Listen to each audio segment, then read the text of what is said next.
我们离婚吧。沈浩明8岁的私生子终于被许妍发现，他选择净身出户。这个举动让沈浩明意识到，许妍自始至终爱的只是他这个人。其实从沈浩明新婚夜抛下妻子去见方磊，就能发现他的背后也有秘密，那就是沈浩辰是沈浩明的亲儿子。当年他和方瑜在国外留学，两人青梅竹马，情难自持，之后就有了一个儿子。但谁能想到方瑜不被沈家人所接受，溺死在游泳池，而这也成了沈浩明的心病。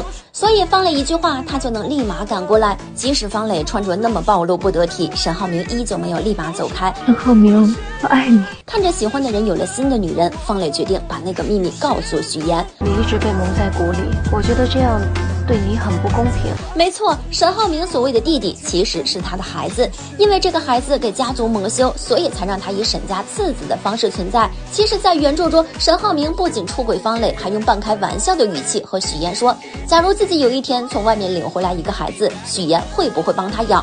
而剧版为了 H1的大结局，似乎把所有人都改好了。知道真相后的许妍万接受不了，他跑去找好命哥对峙，但那一刻沈浩明却把他假扮名媛的证据甩出来，许妍彻底心灰意冷。开始接近我，不是别有用心。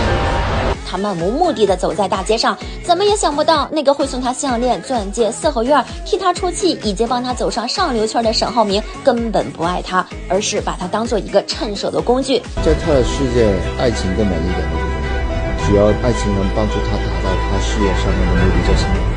因为许妍从小缺爱，没有安全感，所以只要别人施舍一点善意和好感，就会奋不顾身。她的感动来源于每一个爱的小细节。浩明送房子，他除了惊讶，没有太大的情绪波动。但浩明用口红帮他记录身高的这一刻，爱意弥漫开，一下下叩击着他的心房。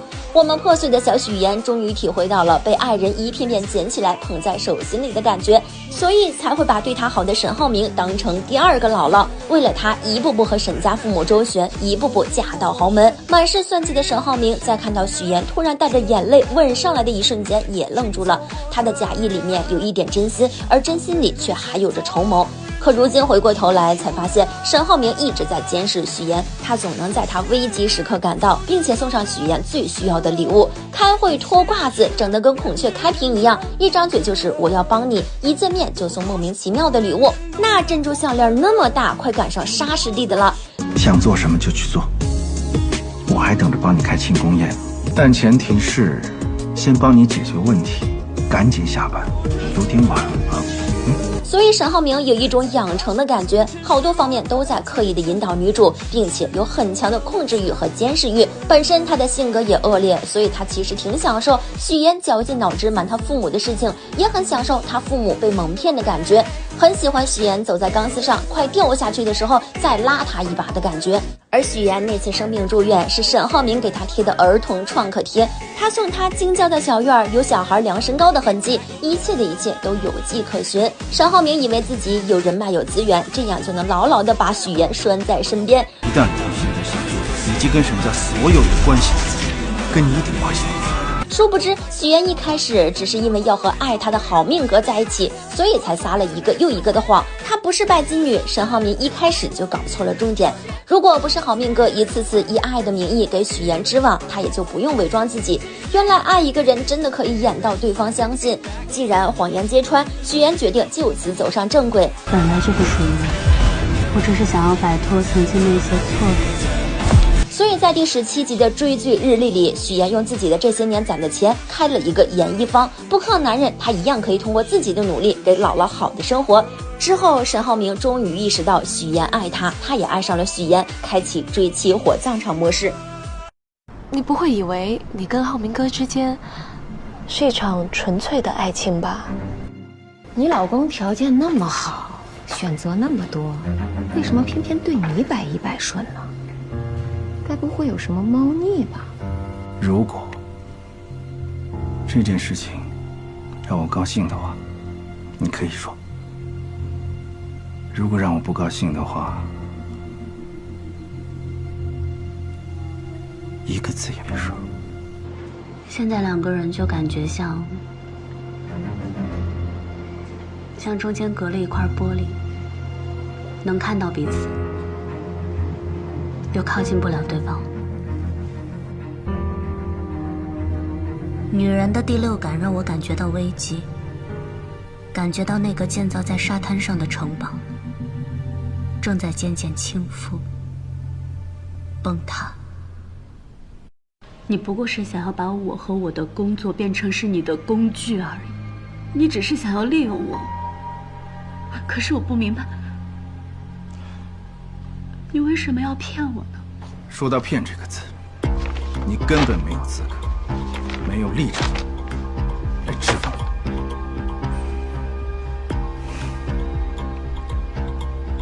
如果我要找一个门当户对的真亲戚，可能他们不会容得下我年轻时候犯的错误，容不下我的儿子。难道你一开始接近我，不是别有用心吗？如果你想离婚的话，我同意。你现在还没有正式转入新闻岗，你应该不希望当中会出现什么差错吧？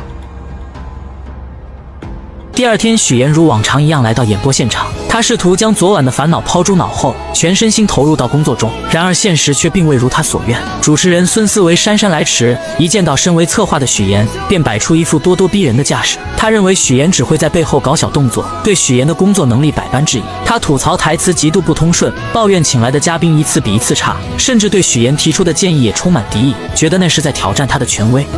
你有那精力，还不如花心思怎么讨好我。这节目我说了算，我一句话就能滚蛋。许岩站在一旁，默默忍受着这一切。他心中委屈，却又无处诉说。在这个充满竞争与压力的职场环境中，他努力想要证明自己，却总是遭遇各种阻碍。而感情方面，他用谎言编织的爱情之网，也不知何时会突然破裂。赵露思新剧刚一开播，便让人知道了什么才是职场的霸凌。许岩这位怀揣着梦想与热情的职场人，在公司的舞台上奋力拼搏。他答应来了。项目老师很有兴趣，说要看一下整个时间的。那就是没有谈好了。然只因他未能请到公司心心念念想要邀请的人物，公司便立刻翻脸不认人，以他的节目收视率持续走低为借口，毫不留情地发出威胁，若是下次收视率继续下滑，便准备将他辞退。这突如其来的打击狠狠地砸在许岩的心上。许岩虽满心疲惫与委屈回到家中，但他并未选择沉沦，于是他强打起精神，准备继续投入到工作中。就在这时，男友沈浩明的出现，如同一束光照进了他略显灰暗的世界。沈浩明竟直接拿出了公司想要邀请的三木老师的联系方式，这无疑是一个巨大的惊喜。你怎么会知道我的工作安排？因为在你那边有我的信任。然而许岩敏锐地意识到情况有些不对劲，她立刻试图转移话题，问起男友对昨天自己父母的印象如何。可沈浩明却显得有些漫不经心，他觉得这与自己无关，在他心中，爱的人只有眼前的许岩。在这美好的夜晚，二人深情拥吻，仿佛外界的一切纷扰都与他们无关。但他们之间的故事还得从半年前说起。那时身为策划的许岩，为了能邀请更多的人参与自己的节目，可谓是绞尽脑汁，而沈浩明便是他目标名单中的一员。为了能见到心心念念的沈浩明，许岩付出了多日的不懈努力，终于他以想要成为学徒的身份，获得了与沈浩明见面的机会。初次见面，许岩便被安排了一个任务，修剪面前的龙舌兰。这对于许岩来说，既是一个挑战，也是一个展现自己的机会。他不仅将龙舌兰的各种专业知识娓娓道来，还自信满满地说出自己修剪的方向是让龙舌兰按照自己的意愿生长。这一番独特的言论瞬间引起了沈浩明的注意。沈浩明不知不觉来到了许岩面前，静静聆听他的谈论。许岩越说越投入，眼神中闪烁着对植物和工作的热爱。他的每一句话都仿佛带着魔力，让沈浩明对这个女孩产生了浓厚的兴趣。这时沈浩明话锋一转，提到了许岩的工作。明天来上班吧。不过你来我这儿，那你的工作怎么办，许小姐？原来他早已暗中调查了许岩的身份，得知许岩为了接近自己，竟学习了如此多的知识。刚刚的一番话更是让他刮目相看。不过沈浩明依旧态度坚决，不想接受任何形式的访问。就在他准备转身离开时，许岩拿出了自己精心准备的礼物——著名的植物学家伊丁老师亲自制作的剪刀。这把剪刀不仅是一件珍贵的工具，更是许岩诚意的象征。沈浩明这才发现，眼前这个女孩真的做足了功课。或许是被许岩的真诚所打动，沈浩明也拿出了一份礼物回赠。许岩满心期待地打开，发现竟是一瓶桂花蜂蜜。本以为这只是个意外的许岩，却从沈浩明的口中听到了关于自己的事情。原来沈浩浩明关注到了他发在网上的文章，文章中许岩表达了对外婆做的桂花酱的喜爱，于是沈浩明便送上了这瓶桂花蜂蜜。这份细心与体贴让许岩心中涌起一股暖流。第二天，许岩像往常一样来到公司，然而职场的风云变幻从未停歇。刚一坐下，同事便不怀好意地凑了过来，又一次问起了有关沈浩明的事情。许岩此刻还没有任何新的消息，只能无奈地应付着。同事的追问让他有些喘不过气来。好在同事离开后不久，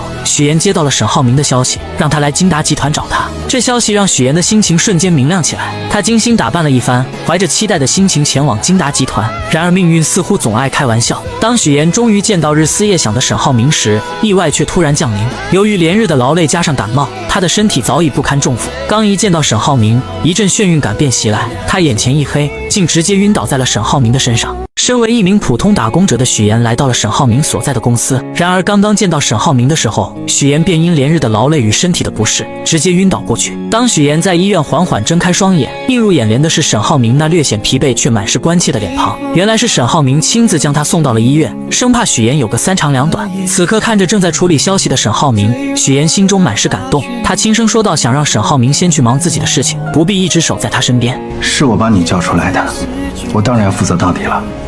等你退烧了，我还要接受你的采访。随后沈浩明更是贴心地为许岩拿来了水，小心翼翼地将水递到他嘴边。注意到许岩手上的伤口，他也找来创口贴为他贴上。在这温馨的氛围中，二人的关系悄然发生了变化，如同春日里的花朵，逐渐绽放出恋人的芬芳。然而幸福的时光总是短暂的，在职场中遭受过霸凌的许岩，怎么也没想到自己竟会又一次陷入被欺负的境地，而这次施压的竟是男友沈浩明的母亲于阿姨。这一天，许岩出于礼貌来到于阿姨家中拜访，他小心翼翼地为于阿姨倒茶，还贴心地给他的朋友们让座。可于阿姨和他的朋友们却并未领情，不仅没有一句感谢，反而是一顿冷嘲热讽。我们家布丁啊，就是个傻狗，除了长得好看，啥也不是。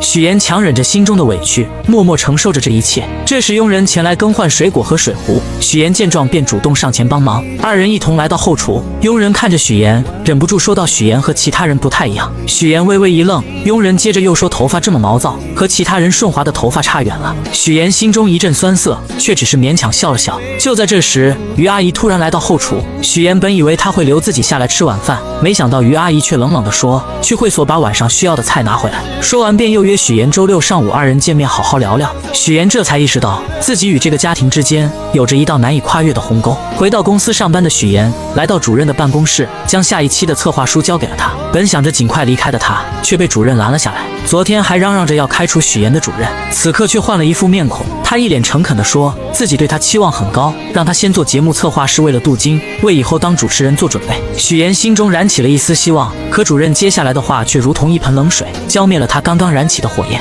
原来这一次的主持人申请被驳回了。许岩为了这个美食节目付出了太多，他不仅自掏腰包，很多时候还要亲自参与节目的制作，从策划到执行，每一个环节都倾注了他的心血。可如今却换来这样的结果，他愤愤地离开了办公室，心中满是失落与不甘。就在这时，许岩接到了于阿姨打来的电话。吃饭的地点跟时间我都发你手机上。好的。许岩为了能够融入这个圈子，便自己前去花钱做了柔顺，希望以更好的形象出现在于阿姨面前。见面的时候，许岩本想着能和于阿姨好好吃顿饭，可没想到到了地方才发现还要等一个朋友。不一会儿，那位朋友来了，于阿姨便和这位朋友开始高谈阔论起来，从专业的金融知识到跨国生意，他们聊得热火朝天，完全忽略了许岩的存在。好不容易等那位朋友离开了，于阿姨才慢悠悠地说出了自己请许岩来的真实目的。虽然你的形象和学历都很优秀，工作也不错，但是你的家境不太好吧？他认为许岩面对所有的事情都不会生气，一次又一次地探索许岩的底线，觉得许岩过于隐忍，不适合自己的儿子。听到这些话，许岩的心中五味杂陈，他的思绪不由自主地飘回到了小时候。那时候他因为没有父母在身边，被别人欺负，被骂是没有父母的野孩子。我是野孩子，我有爸爸妈妈和外婆在很远的地方。他只能默默忍受，把所有的委屈都咽进肚子里。如今面对于阿姨的刁难，他仿佛又回到了那个无助的童年。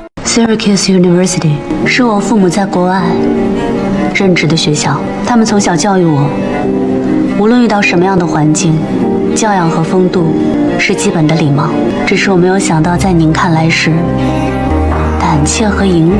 冷静下来的许岩将近期遭遇的种种不愉快一股脑地归结到了于阿姨身上。在他心中，自己好不容易才寻得那个真正倾心的人，这份爱情他绝不可能因为于阿姨的刁难与阻挠就轻易选择放弃。时光悄然流转，在许岩的努力下，半年后的今天，事情已然发展到两家准备步入婚姻殿堂的地步。第二天的公司会议上，气氛凝重而热烈。公司老总沈府郑重地提出了新区的建设计划。更令人振奋的是，目前已经得到了最大公司世丰的资助意向。会议上，众人纷纷表达对这次合作的看好，认为这是一次难得的发展机遇。然而沈浩明却始终一言不发，眉头紧锁。会议结束后，沈浩明被父亲叫到了办公室，这时他才缓缓道出自己的顾虑。原来世丰新上任的郑董事长在处理事故时总是尽力掩盖真相，这种做法让沈浩明心生疑虑。而且郑董事长是空降而来，在公司内部根基尚浅，没有自己可以完全信任的人。更让他担忧的是，郑董事长带来的3个人都存在明显的缺陷。基于这些原因，沈浩明认为世丰公司内部必定暗藏矛盾，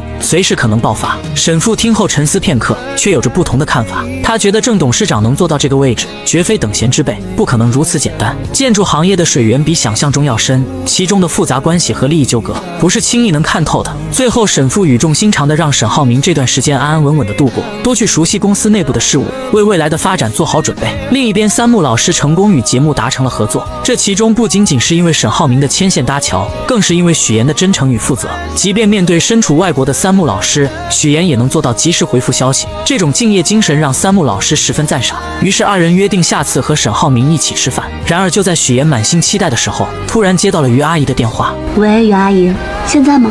我还有，没问题。你把地址发给我。电话那头于阿姨的声音不紧不慢，让许岩前往售楼处。许岩心中虽有疑惑，但还是匆匆赶了过去。当他到达售楼处时，才发现原来是于阿姨来为他们挑选结婚用的房子。许岩心中一紧，他知道于阿姨又准备开始测试他了。于阿姨看着许岩，嘴角微微上扬，带着一丝不易察觉的挑衅，让身为建筑世家出身的许岩给出选房建议。许岩强装镇定，装作仔细查看房子的样子，心里却早就乱成麻绳了。他深知自己的每一个建议都可能被于阿姨挑出毛病，成为攻击自己的把柄。就在事情即将被揭露，许岩感到无比窘迫的时候，沈浩明如同一束温暖的光出现在了他的身边。沈浩明轻轻握住许岩的手，给他一个安心的眼神，然后巧妙地化解了这场尴尬。如果没什么事，我跟我女朋友约会去了啊。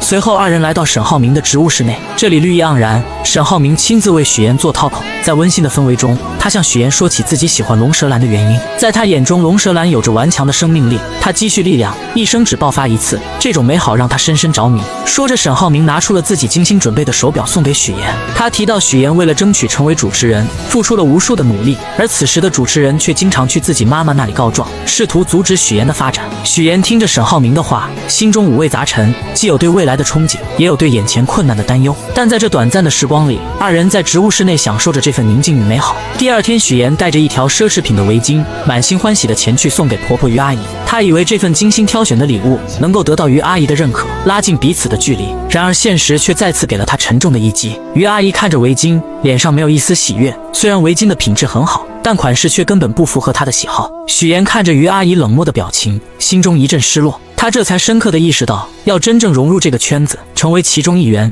是何等的艰难。为了能尽快融入那个看似光鲜却难以接近的富婆圈子，许岩绞尽脑汁，最终把目光投向了家中的女佣。他觉得从女佣这里或许能打开一条融入圈子的捷径。许岩拉着女佣一同前往超市，在超市的货架间穿梭时，女佣像是打开了话匣子，不经意间说起曾经沈浩明也带过一个女朋友回家。可那个女孩在于阿姨的小圈子里并不讨喜，各种表现都没能入于阿姨的眼，最终被于阿姨毫不留情地否决了。许岩听着瞬间明白过来，于阿姨他们根本就没有真正接受自己，之前的种种不过是表面的敷衍。但他没有气馁，反而暗暗下定决心要主动出击，想尽办法融入这个圈子。第二天，许岩精心打扮后，和于阿姨等人来到了网球场。其实他对网球一窍不通，但为了能融入这个圈子，他还是硬着头皮来了。看着于阿姨他们在球场上挥洒自如，许岩只能在旁边干着急。不过他很会察言观色，在于阿姨他们休息的时候，主动跑过去帮他们捡起散落在地上的网球。这时于阿姨看着许岩，开口说起许岩家中的事情，语气中带着一丝审视。都是知识分子，在国外很多年了，他父亲在雪城大学当教授，但似乎也认可许岩家庭条件符合自己的要求。于阿姨的朋友在一旁观察着许岩捡球的举动，眼中闪过一丝赞赏，觉得许岩是个有修养的人，各方面都很符合他们的眼光。然而就在气氛逐渐融洽的时候，一群朋友前来寒暄，各种奉承的话不绝于耳。大家沉浸在这虚假的热闹中，脸上都挂着虚伪的笑容。突然曲总的出现打破了这场闹剧，众人像是被施了魔法一般，目光瞬间都落在了曲总身上，然后匆匆围了上去，如同众星捧月一般。许岩站在一旁静静观察着这一切，他从美玲姐口中了解到，原来曲总是南山资本老总的妻子，众人这么追捧他，无非是希望能够从他那里获得更多的资源。许岩心中一动，他知道如果能和曲总搭上关系，自己在这个圈子里的地位必定会逐渐上升。经过一番打听后，许岩得知曲总喜欢昆曲，而且还要举办昆曲大赛，这无疑是一个绝佳的机会。许岩立刻来到舞房寻找曲总的身影，终于在舞蹈房中，他看到了正在练习昆曲的曲总。此时的曲总正被水绣花困扰，一次次地尝试，却始终没办法学会。许岩知道这是自己表现的好时机，他赶忙请来老师帮助自己学习水绣花。可老师告诉他，最快学会流水绣也需要1个月的时间。1个月对于急于融入圈子的许岩来说太漫长了，但他没有退缩，开始了日复一日的刻苦练习。无论是在家里还是在演播室，只要一有空闲时间，许岩就会练习。他的手臂因为长时间的挥动而酸痛不已，但他始终没有放弃。终于在日复一日的坚持下，许岩成功学会了流水绣。他的努力没有白费，日复一日的坚持也让曲总注意到了他。曲总对这个勤奋又执着的女孩产生了兴趣，主动和许岩搭上了话。许岩心中暗喜，他知道自己的计划初见成效。为了能在这个圈子里立足，许岩开始用谎言编织自己的周围。真好，谢谢。我听老师说你才开始学啊？我是小时候就喜欢，小时候就觉得好看，长大了才品出了其中的韵味，才来专门学一学。这时曲总说起自己发起了一场昆曲大赛，并邀请许岩也来参加。在舞蹈房中，许岩和曲总开始相互练习流水绣。许岩看着曲总认真的模样，心中暗自得意，觉得自己的计划已经成功了一半。然而就在这时，曲总接了一通电话，原来是他儿子关于入学莱茵国际学校的事情。电话那头的声音让曲总的脸色变得有些凝重。等电话结束后，许岩为了进一步拉近和曲总的关系，说起了自己是节目主持人的事情。我们打算邀请一些各行各业有影响力的女性来参与。抱歉，我还有别的事儿，先走了。可他没想到，这句话却让曲总的脸色瞬间冷了下来，两人之间的气氛变得有些尴尬，最终不欢而别。但许岩并没有因此而放弃，他思来想去，竟然直接找到了美玲姐。他向美玲姐说起曲总会参加自己的节目，还描绘了一幅如果节目能请来更多人，将会多么精彩的蓝图。他希望美玲姐能够利用自己的人脉，帮助自己请来更多的人，让节目更加火爆，也让自己在这个富婆圈子里站稳脚跟。在复杂的人际关系网中，许岩深刻领悟到一个道理：只有拥有一定的资源，才能让他人真正重视自己。凭借着曲总的名声，许岩成功吸引了主任的重点关注。主任对许岩的能力和潜力有了新的认识，这为许岩后续的计划提供了有力支持。许岩敏锐地察觉到节目转型的契机，他决定改变节目的方向，从原本邀请明星参与，转变为邀请各行各业有影响力的人。他认为这样的转变不仅能提升节目的深度和内涵，还能为自己积累更广泛的人脉资源。就在这个关键时刻，许岩鼓起勇气提出了自己的请求：我转主持人的申请，麻烦您再提交一次。我给你这个机会，放手做去吧。为了确保计划顺利实施，许岩早早地来到舞蹈房等待曲总。他深知曲总一开始并不想参加节目，但他早有准备。当他拿出精心准备的嘉宾名单时，曲总才恍然大悟，原来许岩举办的这次节目是专门为他量身打造的。名单中不仅有莱茵国际学校的校董，还有其他各行各业的精英人士。许岩心里清楚，对于这些富婆来说，结识有影响力的人并不难，但通过节目自然而然地成为朋友，建立起深厚的情谊，才是对他们百利而无一害的事情。许岩趁热打铁，进一步阐述自己的计划。他表示会为曲总准备专门的昆曲展示节目，借助节目的影响力，将昆曲这一传统文化艺术更好地宣传出去。同时，他还主动提出可以亲自为曲总主持这次昆曲节目，展现自己的专业能力和诚意。这一系列精心设计的条件，终于打动了曲总。曲总权衡利弊后，决定参加这次活动。活动当天，现场气氛热烈非凡。许岩凭借出色的主持能力，将整个活动流程安排得井井有条。节目大获成功，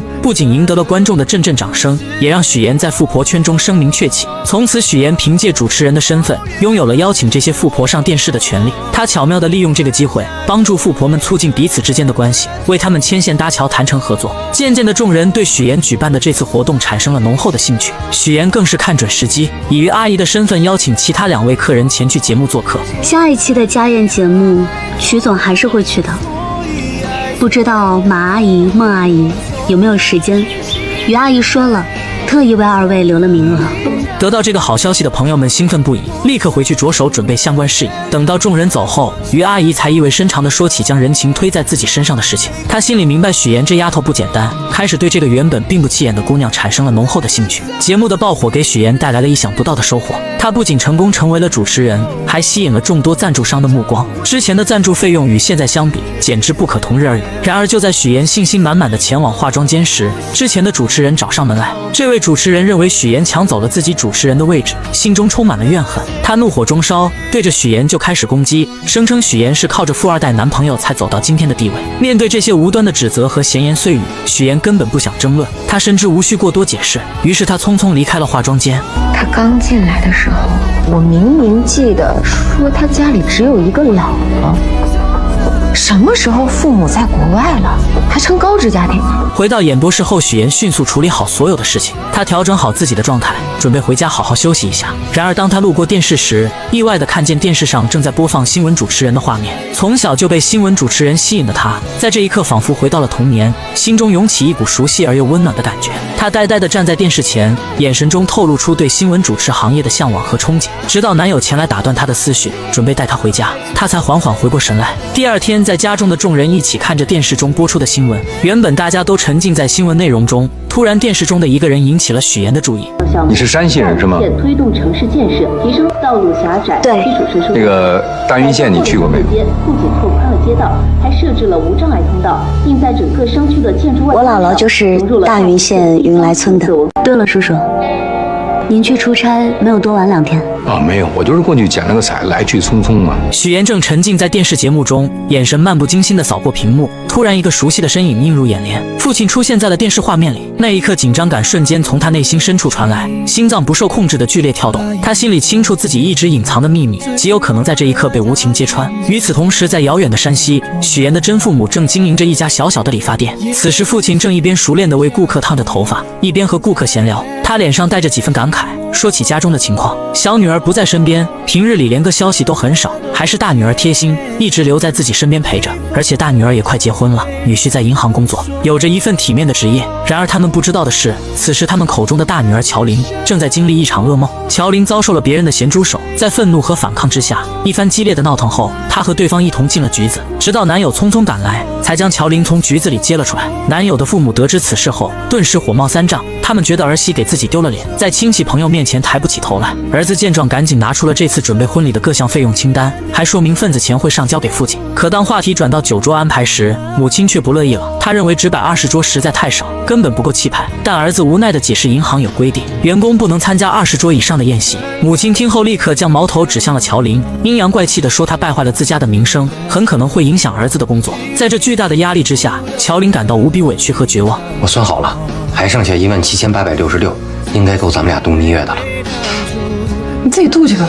回到自己家中，乔琳思来想去，决定联系上妹妹许妍。为了不让爸妈怀疑自己悔婚离开家中的事情，她编造了一个理由，打算以单位组织学习的名号去荆州出差。她心想，这样既能离开那个让她压抑的家，又能和妹妹见面，或许还能从妹妹那里得到一些安慰和支持。果然，第一次来到荆州的乔琳看着眼前繁华的公司大楼，心中充满了期待。她本想着给妹妹许妍一个惊喜，于是没有提前告知就来到了许妍工作的地方。然而万万没想到，当许妍看到突然出现的姐姐时，脸上并没有惊喜，反而是一脸的惶恐。许妍心里清楚，自己一直隐藏的身份就像一层薄纱，随时可能被姐姐的出现捅破。她担心一旦身份暴露，自己现在拥有的一切都会化为泡影。于是二人决定先前往许妍家中休息一下。然而就在这个时候，沈浩明突然前来。沈浩明是许妍身边的富二代，他的出现让许妍更加紧张。为了不暴露自己的身份，许妍急中生智，这位是我是王表姐，她来找我。他让沈浩明暂时离开，然后带着所谓的表姐乔琳先找个酒店住下。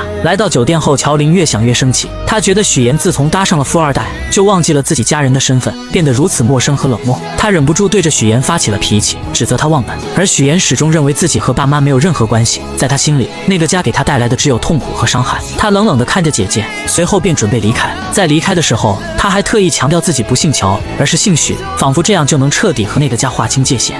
我姓许，许言。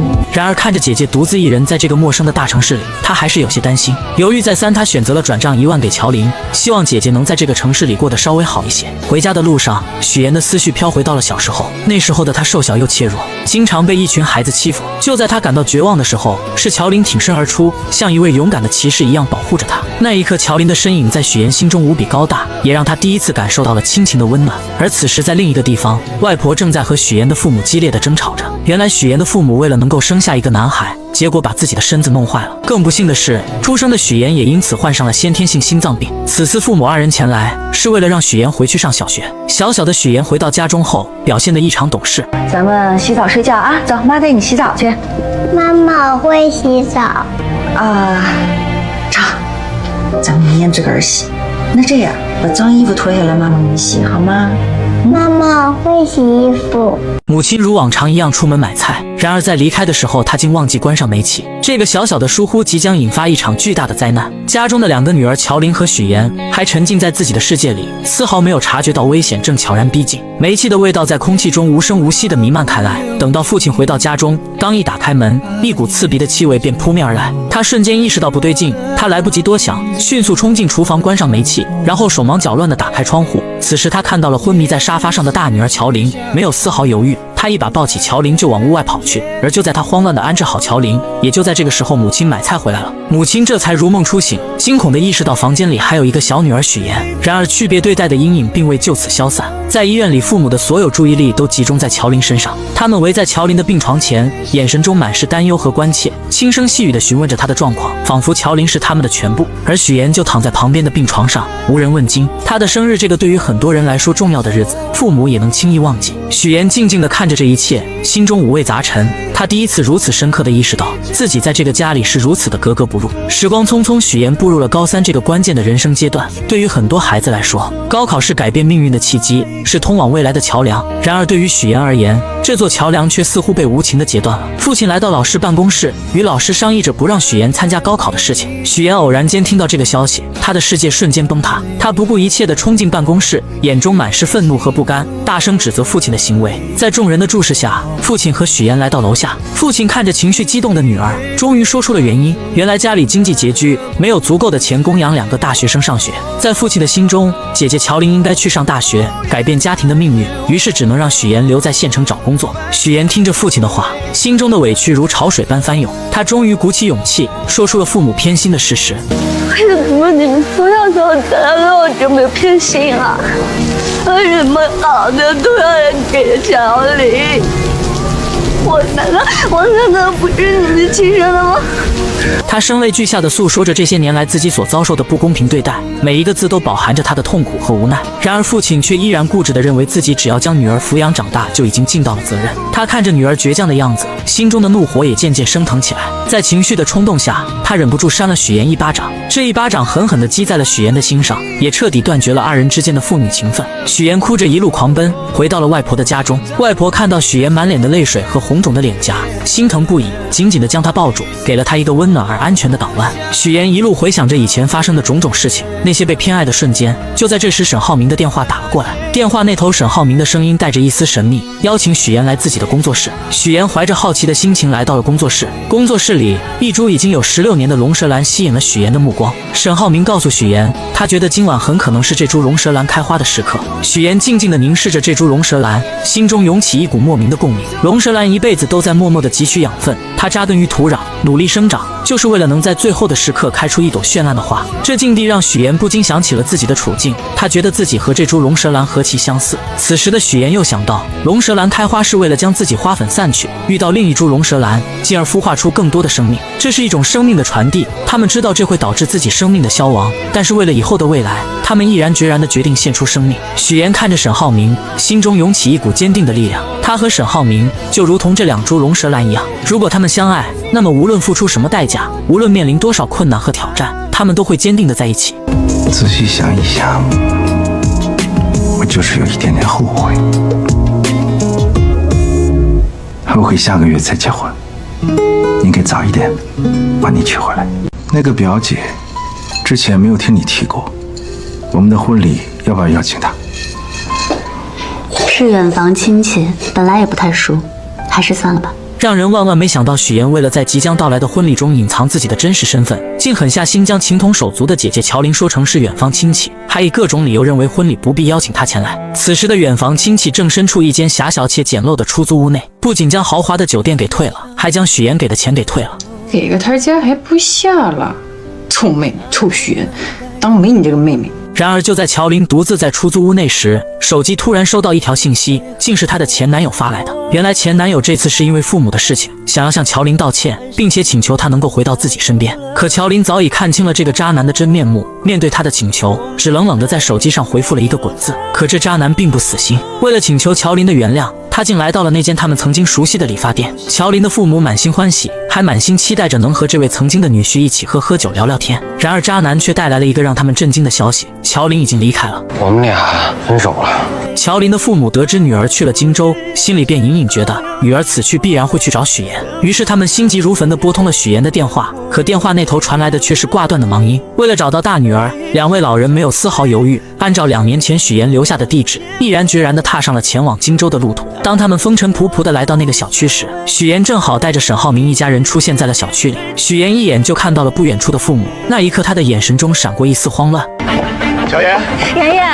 而就在这时，真正的两家人就这样毫无预兆地见面了。许妍精心编织的所有谎言，在这一瞬间如同泡沫一般被无情地戳破。沈浩明一家人得知了事情的真相后，脸上满是愤怒与失望。他们认为许妍是为了骗婚才做出这一系列的事情，于是纷纷开始责怪许妍的所作所为，指责声如同潮水一般向许妍涌来，让她有些招架不住。就在许妍感到绝望的时候，于阿姨轻轻地将她唤醒。原来刚刚所发生的一切都不过是许妍自己想象出来的场景罢了。就在这时，沈浩明突然说道：“下午3点3叔的飞机就要到了。”众人无奈之下，只能暂时放弃做客，选择去接机。在送别沈浩明一家人后，许妍的爸妈也发现了他，随后他们也来到了这个充满故事的地方。于是真假父母在此刻戏剧性的相见了。假父母看到情况不妙，连忙解释自己是婚庆公司的人，然后便匆匆离开了此处。真父母看着即将结婚的许妍，内心开始慌张起来。他们不明白女儿为什么要隐瞒这么多事情，而此时的许妍却冷冷地说出自己不打算邀请父母前来参加自己的婚礼。这句话如同利刃一般刺痛了父母的心。愤怒的父母刚要发作，许妍却将姐姐的地址告诉了他们，然后便头也不回地离开了。许妍的父母按照地址来到了大女儿乔琳的出租屋内。在寸土寸金的荆州，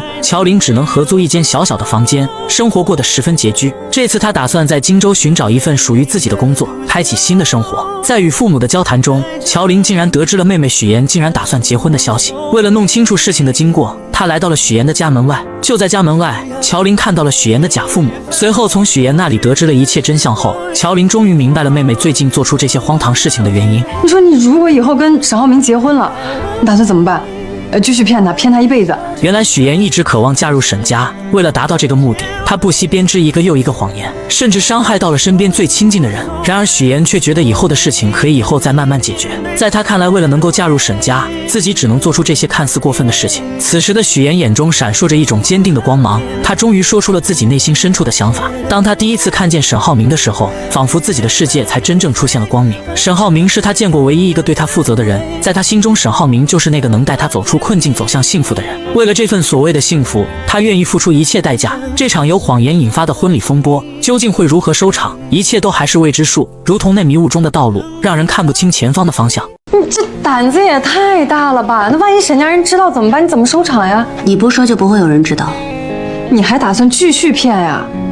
你说你这么聪明，你干嘛干这么愚蠢的事儿呢？当姐姐乔琳终于找上门来，将所有的事情都了解清楚后，她才惊觉妹妹在这个节骨眼上似乎真的邂逅了所谓的真爱。然而乔琳的内心依旧充满了忧虑，在她看来，谎言终究有被拆穿的那一天，到那时一切美好的幻想都可能化为泡影。可此时的许妍却陷入了自己的执念之中，她觉得自己的事业正处于上升期，而这份来之不易的爱情更是她生命中的救赎，是她无论如何都要紧紧抓住的。在她心中，事业和爱情缺一不可，她坚信自己有能力将这两者都牢牢掌控在手中。告别姐姐后，许妍独自坐在家中，品尝着姥姥亲手做的桂花蜜。就在这时，手机铃声突然响起，是沈浩明打来的电话。原来沈浩明在查看婚礼名单时，发现自家那边来参加婚礼的家人数量众多，而许妍这边却只有她的爸妈和2位同事。许妍见状，只好无奈地解释，称家中亲戚平时不常走动，彼此关系比较疏远，所以不想邀请他们前来参加婚礼。就在这时，沈浩明不经意间提到了姥姥，他眼中闪烁着温柔的光芒，诚诚恳地说自己想陪着许岩一同回去探望姥姥。许岩心中一紧，他深知如果沈浩明一同前往，自己的谎言将会彻底暴露。于是他急中生智，以公司业务正处于关键时期，需要他亲自处理为由，巧妙地拦住了沈浩明。挂断电话后，许岩陷入了沉思，他绞尽脑汁地思索着该如何继续圆这个谎言。就在这时，母亲的电话打了进来。母亲在电话那头鼓起勇气说，自己毕竟是许岩的父母，无论如何都想要参加女儿的婚礼。然而没等母亲把话说完，许岩便心急如焚地挂断了电话。为了防止再次出现类似的意外，他迅速将电话备注中原本的妈改成了母亲的真实姓名。经历了这场电话风波后，许岩决定搭乘大巴车回到那个熟悉的姥姥家。当大巴车缓缓停下，高叔开着那辆三蹦子前来接他。坐在三蹦子上，许岩才真切地感觉到自己回到了家乡，回到了那个充满温暖和回忆的地方。三蹦子一路颠簸前行，终于停在了姥姥家的小院前。许岩迫不及待地走进院子，一眼就看到了正在忙碌的姥姥。姥姥正站在凳子上，小心翼翼地摘着桂花。许岩心中一酸，赶忙快步上前，轻轻扶着姥姥从凳子上下来。随后他挽起袖子，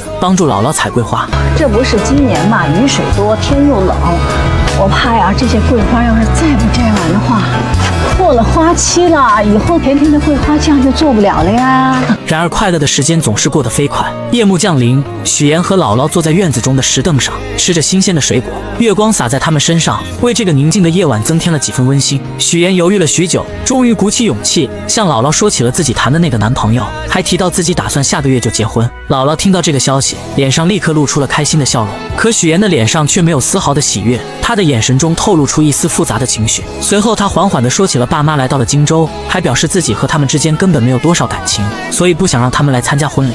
姥姥心里有数了，我打电话把他们叫回来，不会让他们再去荆州了。姥姥看着自己一手带大的许岩，她原本打算把许岩的婚礼办得漂漂亮亮的，让所有人都看到她的幸福。然而许岩却委婉地说起路途太远了，不希望姥姥太折腾。可听到许岩这样说，她知道许岩有自己的难处，于是姥姥便说起自己不想去了，并让他以后带来结婚照片就行。那一夜对于许岩和姥姥来说都是一场揪心的夜晚。当许岩将剩下的水果放进冰箱时，意外地看到了冰箱中满满的都是姥姥亲手做的桂花蜜。那一瓶瓶桂花蜜仿佛是姥姥对他无声的爱。许岩再也忍不住了，泪水夺眶而出，顺着脸颊滑落。对姥姥的感情在这一刻终于彻底爆发，那些被他压抑在心底的思念和愧疚，如同决堤的洪水一般汹涌而出。我一定会接你到荆州去的，我一定会让你过上好日子。许岩自幼便在姥姥的悉心照料下长大，内心中对姥姥的情感也格外深厚。当他独自坐上返回荆州的大巴车，而他的思绪却不由自主地飘回到了那些与姥姥共度的珍贵时光。小时候每一次生日回到姥姥家，姥姥早早的就为他准备了香甜的生日蛋糕，让年幼的许岩满心欢喜。也就是在那个时候，姥姥语重心长地对许岩说，一定要努力学习，将来考上好大学，离开这个偏远的地方，去见识更广阔的世界。姥姥的话语也成功照亮了许岩前行的道路。许岩没有辜负姥姥的期望，他凭借着自己的努力和坚持，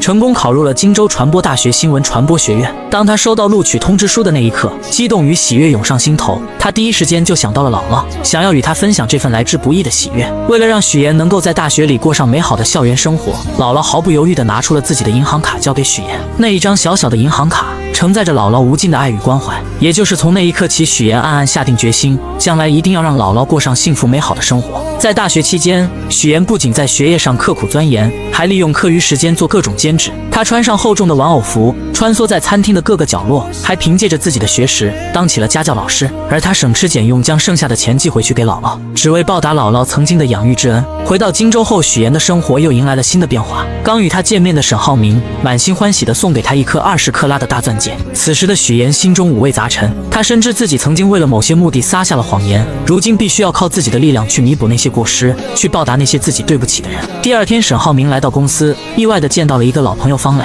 沈总好，我叫方雷，接下来为您汇报178号地的风险评估报告。方磊身着干练的职业装出现在沈浩明面前，随后他开始有条不紊地给沈浩明介绍对于本次竞拍土地的看法。他的见解独到而深刻，让沈浩明不禁对他刮目相看。下班之后，沈浩明特意找上了方磊，他心中充满了好奇，便问起方磊为何一声不响地回国并来到自己的公司。方磊嘴角微微上扬，打趣地回绝了这个问题。接着他拿出了一张曾经大学时期沈浩明送给自己的衣服照片。你大二的时候在皮划艇品大学生联赛上赢得的这件奖品，我说喜欢，你二话不说就送给我了，我超级开心。然而他们二人的举动却被一旁的许岩看得一清二楚。许岩发信息告诉沈浩明自己已经到楼下了。接到信息的沈浩明下意识地向方磊展示起手中的戒指，语气坚定地说自己准备结婚了，还表示有机会会介绍给他认识。说完他便匆匆告别了这位老同学。但很快许岩和方磊便迎来了再次见面的机会。许岩打听到方磊在学做菜，便也来到了厨房之中。他装作不经意的样子，说起二人似乎在金达集团见过。方磊微微一愣，随即露出了礼貌的微笑。你好，我是许岩。你好，我是方磊，我是沈浩明的未婚妻。此时的方磊也说起了他们家与沈家是世交，很久以前就已经认识了。许岩听后心中暗自警惕，他将方磊当成了潜在的对手，表面上却亲切地称方磊为妹妹。这看似友好的称呼，实则是在向方磊宣示着自己的主权。随后许岩看着方磊做好的沙拉，他便上前请求品尝一块。吃完后，他热情地邀请方磊去吃饭。在饭桌上，两人之间的火药味十足。方磊看着细心照顾自己的许岩，便说起在留学的时候沈浩明对自己的照顾。他还提到以后在公司可能还要麻烦沈浩明。那你把工作做好，就不会麻烦他了，对不对？眼看在言语上似乎占不到上风的方磊，便说起了许岩这么漂亮，和沈浩明即将要结婚，自己准备给二人当伴娘。在这场爱与较量的复杂乐章中，许岩、沈浩明和方磊三人之间的关系错综复杂，他们的故事有将会如何发展？谁也未曾料到，来到荆州后干起化妆品推销员的乔林，竟然意外地遇上了自己大学时期暗恋的同学于一鸣。刹那间，乔林心中涌起一阵惊喜。然而就在他刚要迈出步伐追上去的时候，舍友突然冒了出来将他拦住。我要试妍妍。哦，原来舍友是来试用化妆品的。乔林心中虽有些无奈，但还是热情地接待起来。可谁能想到舍友这一试用，便耽搁了乔林大量时间，而且最终一个化妆品也没买。乔林无奈之下只好拿出规定，告知舍友一个人一周只能试用6次化妆品。没想到舍友不但不理解，反而声称之前没这个规定，还警告乔林小心自己投诉他。说完便匆匆离开了，留下乔林呆愣在原地。下班后，乔林拖着疲惫的身躯回到出租屋，刚进门就意外听到了舍友在打电话。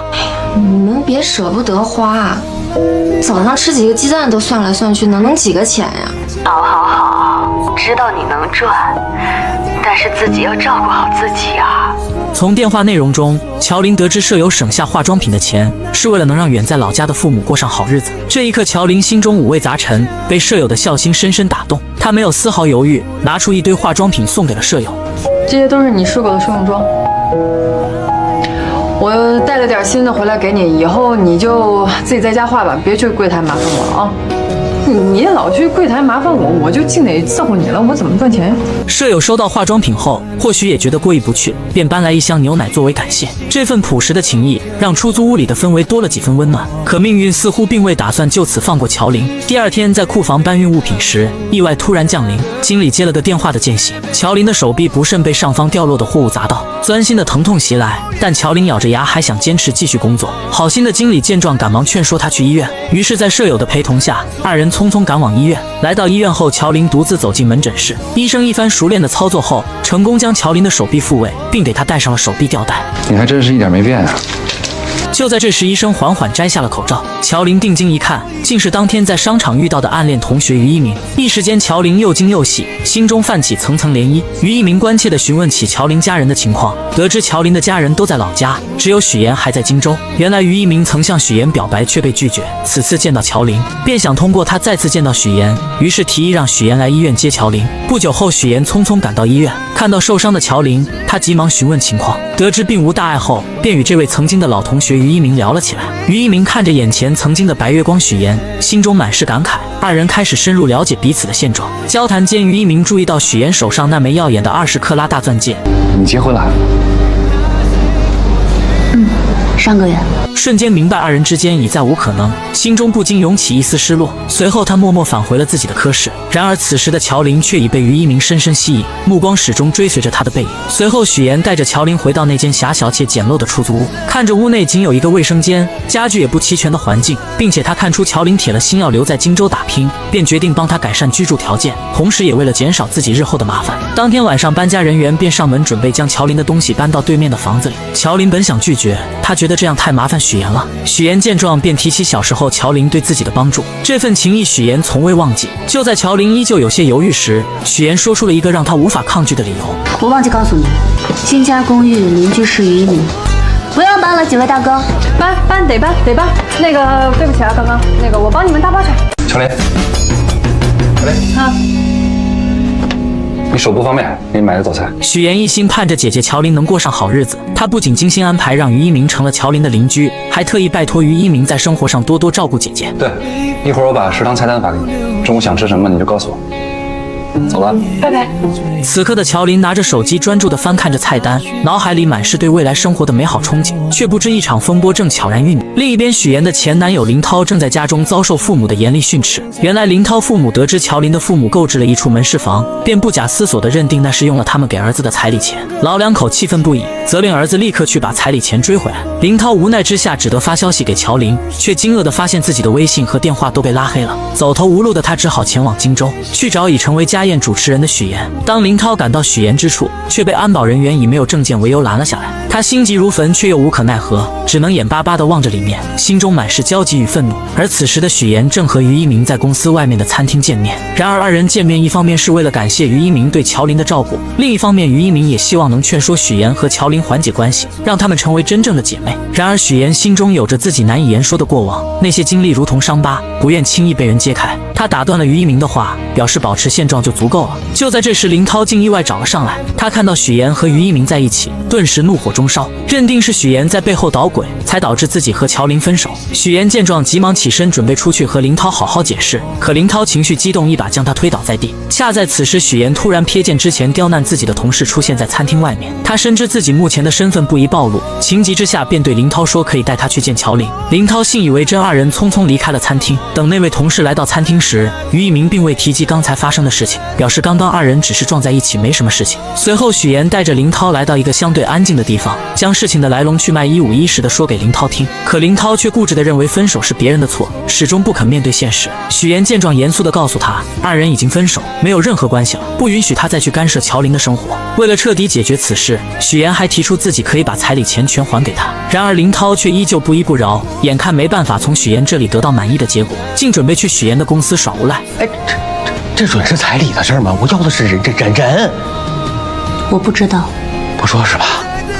那我就天天来，我上你们单位去要人，上你婆家去要人。你不是嫁得挺好吗？我让他们了解一下，你到底在外边干了些什么见不得人的事儿。许妍看着眼前这个如此不讲道理的人，心中满是厌恶，压根不想再与他纠缠。随便你。直接转身离开了。第二天，许妍来到乔琳家中，把昨天发生的事情一五一十地告诉了姐姐。为了平息这场矛盾，也为了防止自己身份暴露引发更多麻烦，许妍决定还给他们家彩礼钱。她心想，只要把钱还了，或许一切就能恢复平静。乔琳听后，心中虽有些复杂，但也明白许妍的苦心，便同意了她的决定。解决完事情后，许妍便匆匆离开了。她不想再因为这件事而节外生枝，但他们不知道的是，这场风波并未就此平息。沈浩明得知此事后，立刻吩咐下属去处理这件事情。果然，第二天林涛不仅接到了爹妈的电话，甚至银行的行长也通知他回去。原来沈浩明的下属找到了相关方面，施加了压力。你跟我说实话，你跟周航什么关系？没关系啊，没关系。他会单独问你的情况。等到这场闹剧终于暂时画上了句号，许妍经过这一番折腾，心中感慨万千。她看着身边一直默默支持自己的沈浩明，心中满是温暖与安心。经历了这么多风风雨雨，她越发珍惜和沈浩明在一起的时光，二人也继续过上了他们甜蜜而美好的生活。别吞吞吐吐，说。黄总说你是太子爷。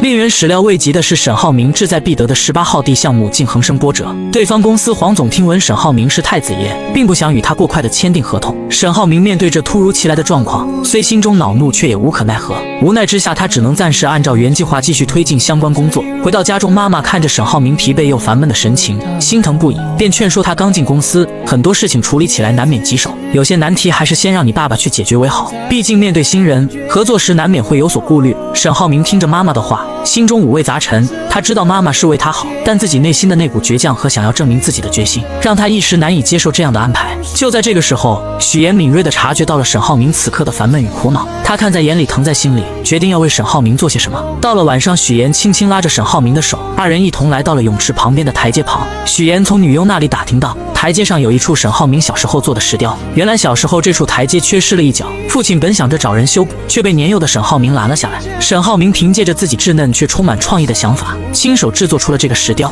此刻在柔和的月光下，许妍看着石雕上面有一只小熊和一扇窗户，她意识到这只小熊就如同小时候的沈浩明，躲在房间中。虽然内心可能充满了孤单与无助，但他却总是把所有的不开心都深埋在心底，只展现出开心快乐的一面给外人看。所以我就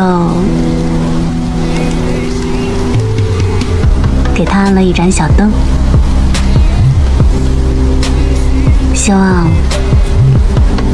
可以驱赶走那些不开心的阴霾，不再这么孤单。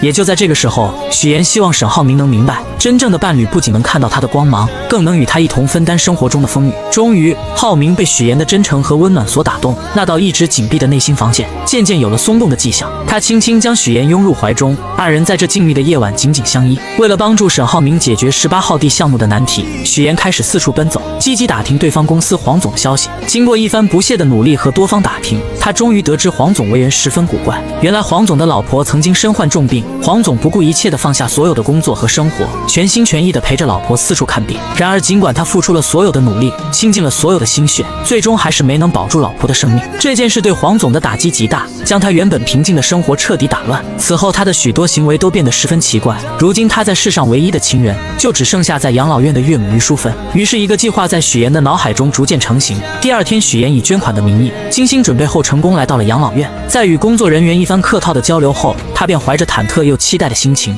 准备前去见于淑芬。当他终于见到于淑芬时，却发现老人已经患上了阿尔茨海默症，且处于中晚期，状态十分不好。老人的眼神迷茫而空洞，不仅拿着扫把到处击打，嘴里还念念有词，又用手里的泥巴捏成素丸子。也就在这个时候，许妍想起了姥姥做的素丸子，那熟悉的味道和温暖的场景如同电影般在她的脑海中不断回放。晚上回到家，许妍便和姥姥开始打视频电话，让姥姥指导自己做丸子。第二天，许妍再次去拜访于淑芬，她先是从包里拿出精心准备的美味桂花蛋糕，随后许妍想起之前了解到的信息，说起她和自己的姥姥都是支援边疆建设的第一批援疆人，他们有着相似的经历和回忆。果然，这一番话语让于淑芬暂时稳定了下来。然而就在许妍准备喂她吃蛋糕的时候，老人突然又一次失去了记忆，他眼神变得迷茫而警惕，认为许妍是小偷，不仅将蛋糕弄在许妍的身上，还紧张地拿出自己的泥巴丸子开始查看。眼看自己的泥巴丸子没缺少后，许妍便拿出自己亲手制作的素丸子。当于淑芬看到这熟悉的素丸子时，眼神中闪过一丝惊喜和熟悉，她的病情似乎在这一刻缓解了很多。在许妍温柔的安慰下，于淑芬开始吃起了蛋糕。许妍知道自己的这个计划或许能为解决18号地项目的难题带来一丝转机，而她与沈浩明之间的感情也在这共同的经历中变得更加深厚和坚定。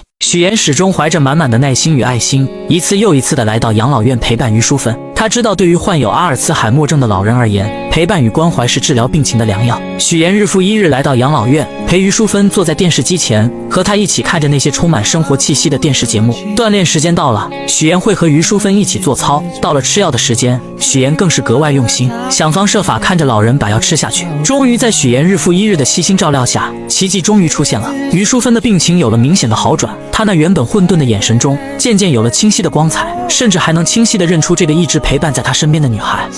您刚才叫我什么？这就许妍。您记得我名字了？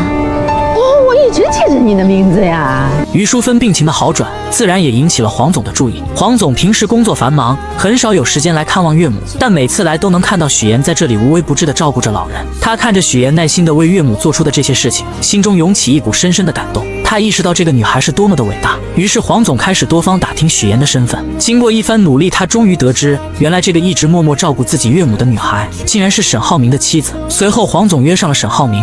这段时间，你爱人许妍经常去照顾我岳母，我岳母的病情也得到了缓解，状态也比之前好了许多。难道你不知道？他没有跟我说过。这次见面，黄总表面上说是想和沈浩明一起打球娱乐一下，然而随着交流的深入，话题逐渐转到了工作上。沈浩明敏锐地察觉到这是一个难得的机会，他开始有条理地分析起黄总公司目前面临的问题。他指出，如今黄总的公司正面临着明远集团的激烈竞争，在市场上处于十分被动的局面，而只有2家公司展开合作，才能整合资源，发挥各自的优势，完美解决当前面临的问题，让黄总的公司顺利进入核心的竞争圈，在激烈的市场竞争中占据一席之地。打完球，一起吃个饭，到时候详聊。然而就在沈浩明和黄总为了合作事宜积极沟通的时候，一场意想不到的风波正悄然袭来。和许妍处处作对的孙思维对许妍充满了嫉妒和敌意。这天，他从同事这里突然看到一则新闻，新闻上报道了一名女子利用假身份，请演员先后和3个男人举办婚礼，从中骗取了巨额彩礼。这则新闻瞬间吸引了孙思维的注意力。就在他仔细看新闻图片的时候，突然觉得图片上的演员有些眼熟，他的脑海中立刻浮现出之前不久许妍结婚的场景。当时许妍在整个公司只邀请了主任和一位闺蜜参加婚礼，这让孙思维一直心存疑虑。此刻这个念头如同野草一般在他心中疯长起来。于是孙思维来到主任的办公室，他手里拿着一盒茶叶，脸上堆满了虚伪的笑容，说是来给主任送茶叶的，实际上想要得到主任手机中的照片。他装作不经意地和主任聊起天，然后表示自己想要看看许妍婚礼的布置，说是想为自己以后结婚做打算。主任没有多想，便把手机递给了他。孙思维接过手机，装作认真查看的样子，实际上却在悄悄地将照片传到自己手机上。得到照片后，他迫不及待地开始对比刚刚看到的新闻。果然，他发现照片上的2个人竟然出奇的相像。此刻许妍的父亲是演员的事情暴露无遗，孙思维觉得这是一个绝佳的机会，他立刻找到了自己多年来一直联系的狗仔，在狗仔的指引下，成功找到了许妍的假父亲。孙思维和狗仔气势汹汹地来到假父亲面前，准备拉着他上车，想从他口中套出更多关于许妍的秘密。然而这位假父亲显然不愿意配合，他皱着眉头，一脸不悦地表明自己根本不认识许妍，还强调自己压根都不姓许。他试图挣脱孙思维和狗仔的拉扯。你别着急，我现在不需要你承认什么。我们既然能找到你呢，肯定就不是毫无根据的喽。合作一下吧。自从许妍假父亲的身份被死对头孙思维知晓后，公司里的氛围便悄然发生了变化。第2天，孙思维一踏入公司，那阴阳怪气的姿态便展露无遗。他刻意找到许妍，说起听闻许妍打算报名财经主持人，他也决定要参与其中，并且不屑于使用那些常规稿子，打算凭借样片将许妍彻底击败。许妍听着孙思维这番夹枪带棒的话语，心中虽有波澜，但并未过多表露。终于选拔的日子来临，许妍身着简约而得体的职业装，步伐坚定地走上舞台。他站在聚光灯下，眼神中透露出自信与从容，凭借着扎实的专业知识和出色的主持能力，成功让在场的评委全都折服了。明眼人都能看出，此次财经主持人的位置非许妍莫属。众人看着许妍在舞台上的精彩表现，都觉得胜利已然属于她。同时有人开始讨论着等结束后要提前开启庆功宴。然而就在这个看似圆满的时刻，主任和孙思维匆匆赶到了这里。孙思维的脸上带着一丝不易察觉的狡黠，他向主任示意后，主任说到新闻样片那边人手不足，希望许妍能够前去帮忙。许妍一听，心中顿时涌起一股不情愿，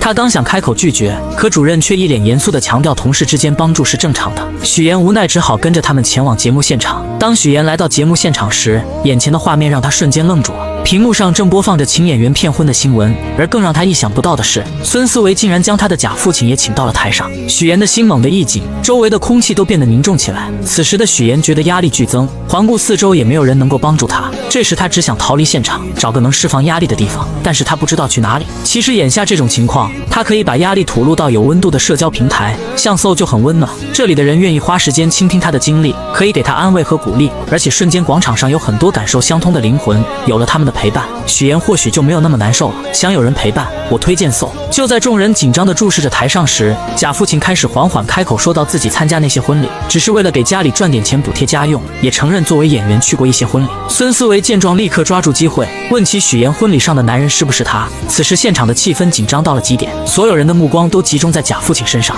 众人看着画面上的人，认定了许妍的父亲也是别人假扮的。许妍也紧张地站了起来。这什么意思？你想做什么？你太离谱了！许妍，你这么拦着高先生不让他说话，是不是心里有鬼？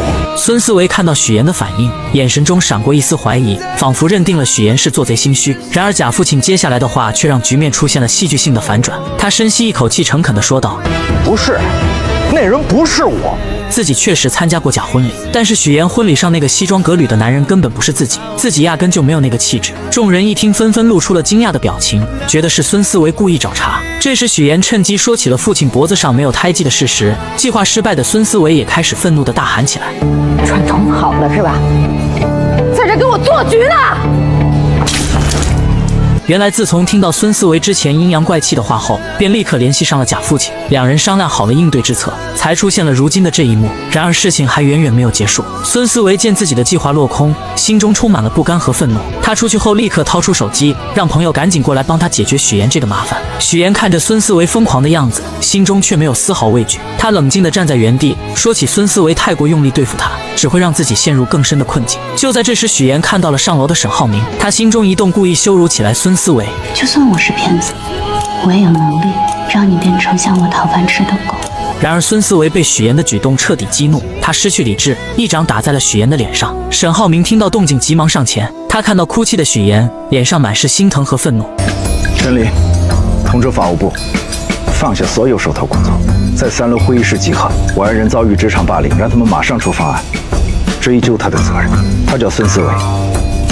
随着市场对经济复苏的预期增强，多国股市昨日普遍走高，其中纳斯达克指数在科技巨头的推动下一举突破历史新高。许岩成功化解了假父亲带来的风波，成为了梦寐以求的新闻主播。这个消息让一家人沉浸在喜悦之中，看着许岩如今在事业上取得的辉煌成就，沈母满心欢喜，决定给予他一份丰厚的奖励。母亲拿出一个精致的盒子，打开后，一条鸽子蛋般大小的宝石项链呈现在众人眼前。就在大家还沉浸在这份喜悦里时，弟弟沈浩辰风风火火地跑了进来，他满脸期待地说起下周6的马术课要换马，希望哥哥沈浩明能陪他一起去。然而哥哥早已和吴总监约好要去拜访，实在抽不出时间陪他。什么都比我重要。浩辰，要不我陪你去吧？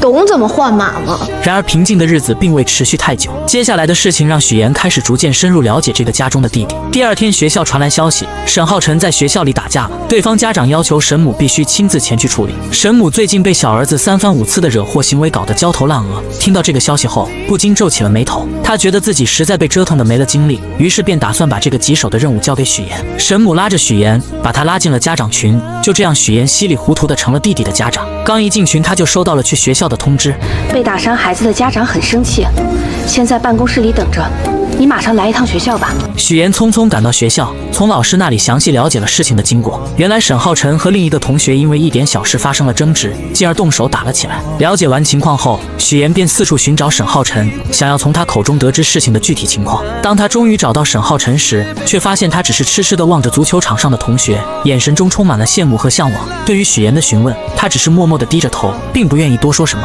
回到家后，许岩把在学校了解到的情况一五一十地说给了家人听。没想到沈母听后，竟然做出了一个惊人的决定，准备送12岁的沈浩辰去外国读书。这个决定一提出，立刻遭到了沈父和沈浩明的强烈反对。沈父认为孩子年纪太小，根本没办法独自在外生活，而且这么小就离开家，会大大降低家人之间的感情。沈浩明也附和着，觉得这个决定太过仓促。然而就在大家争论的不可开交的时候，还没放学的沈浩辰竟然突然出现在了家中。他听到家人正在讨论送他出国的事情，顿时脸色大变，冲回房间，砰的一声关上了门。无奈之下，许岩只能主动承担起缓解家人之间矛盾的重任。他来到沈浩辰的房间门口，想要和他好好谈一谈。可是当他刚一开口，沈浩辰直接将所有的责任全都推到了许岩的身上，大声指责是他让家人有了送他出国的想法。你少在那儿假惺惺的，你来了先是让我哥喜欢上你，然后又讨好我爸妈，让他们都喜欢上你，结果没想到我不吃你这一套，然后你就想把我赶走，对不对？